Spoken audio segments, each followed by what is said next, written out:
Hello माँ, मैं सुनील बोल रहा हूँ। कैसी हो माँ? मैं ठीक हूँ बेटे। ये बताओ तुम और बहू दोनों कैसे हो? सुनील ने कहा, हम दोनों ठीक है माँ, आपकी बहुत याद आती है। अच्छा सुनो माँ, मैं अगले महीने इंडिया आ रहा हूँ तुम्हें लेने। क्या? हाँ माँ, अब हम सब साथ ही रहेंगे। नीतू कह रही थी माँ जी को अमेरिका ले आओ, वहां अकेली बहुत परेशान हो रही होगी। हेलो, सुन रही हो माँ? हाँ बेटे। बूढ़ी आंखों से खुशी की अश्रुधारा बहने निकली। बेटे और बहू का प्यार नस नस में दौड़ने लगा। जीवन के 70 साल गुजार चुकी सावित्री ने जल्दी से अपने पल्लू से आंसू पोंछे और बेटे से बात करने लगी। पूरे 3 साल बाद बेटा घर आ रहा था। बूढ़ी सावित्री ने मोहल्ले भर में दौड़ दौड़ कर यह खबर सबको सुना दी। सभी खुश थे कि चलो बुढ़ापा चैन से बेटे और बहू के साथ गुजर जाएगा। सुनील अकेला आया था। मां ने बहुत प्यार किया अपने बेटे को, उसका मनपसंद खाना भी बनाया। रात को खाना खाते वक्त सुनील ने मां को बताया कि हमें जल्द ही वापस जाना है। उसे ज्यादा दिन की छुट्टी नहीं मिली। सुनील ने मां को कहा, मां जितना भी पैसा, जेवर या कीमती सामान है बांध लो, हम 2 दिनों के बाद अमेरिका चलेंगे। और हाँ मां, कल मैं किसी प्रॉपर्टी डीलर से बात कर लूंगा मकान बेचने के लिए। मां ने कहा, बेटा मकान क्यों बेचना है? ये तेरे पिता ने बहुत प्यार से बनवाया था, यहीं पर तेरा बचपन बीता है, बहुत यादें हैं इस मकान से। सुनील ने कहा, मां जब हम सब अमेरिका चले जाएंगे तो मकान का क्या करेंगे? इसका ख्याल कौन रखेगा? ये तो बेचना ही पड़ेगा। बेटे की खुशी में ही मां की खुशी थी, इसलिए मान गई। बेटे ने मकान अच्छी कीमत पर बेच दिया। मां ने वो जरूरी सामान समेटा जिससे उनको बहुत ज्यादा लगाव था। सुनील टैक्सी मंगवा चुका था।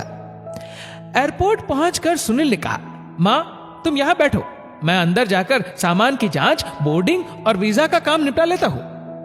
ठीक है बेटे, कहकर मां वही पास की बेंच पर बैठ गई। काफी समय बीत चुका था। बाहर बैठी बूढ़ी आंखें अब बार बार उस दरवाजे की तरफ देख रही थी जिसमें सुनील गया था, लेकिन अभी तक बाहर नहीं आया। शायद अंदर बहुत भीड़ होगी सोचकर बूढ़ी आंखें फिर से दरवाजे की ओर देखने लगती।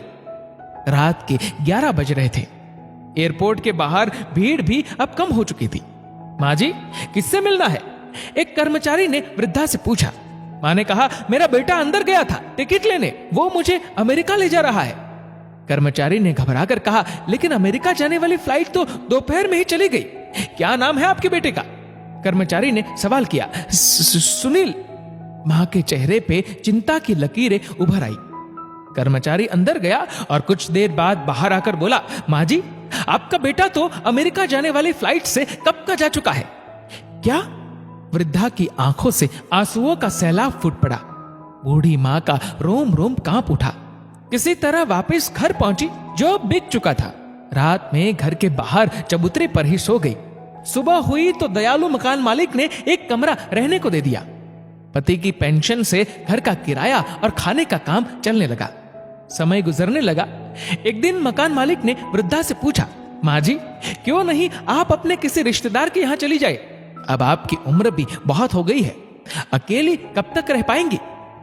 हाँ चली तो जाऊं, लेकिन कल को मेरा बेटा आया तो यहां फिर कौन उसका ख्याल रखेगा? ये सुनकर मकान मालिक भी रो दिया। बूढ़ी आंखें आज भी अपने बेटे को याद कर रोती रहती है। जिंदगी में आगे बढ़ने के लिए सुनील ने अपनी मां के साथ बहुत बुरा किया, लेकिन मां तो मां है, वो कभी अपने बेटे का बुरा नहीं सोच सकती। उसका प्यार हमेशा ऐसा ही बना रहेगा। दोस्तों इस वीडियो को लेकर आपकी क्या राय है नीचे कमेंट करके जरूर बताएगा। और अगर आपको वीडियो अच्छा लगा हो तो इस वीडियो को लाइक करेगा, शेयर करेगा ज्यादा से ज्यादा लोगों तक। और ऐसे ही और भी इंस्पिरेशनल वीडियोस के लिए सब्सक्राइब करें हमारे यूट्यूब चैनल को और फेसबुक पर फॉलो करें हमारे पेज को। धन्यवाद।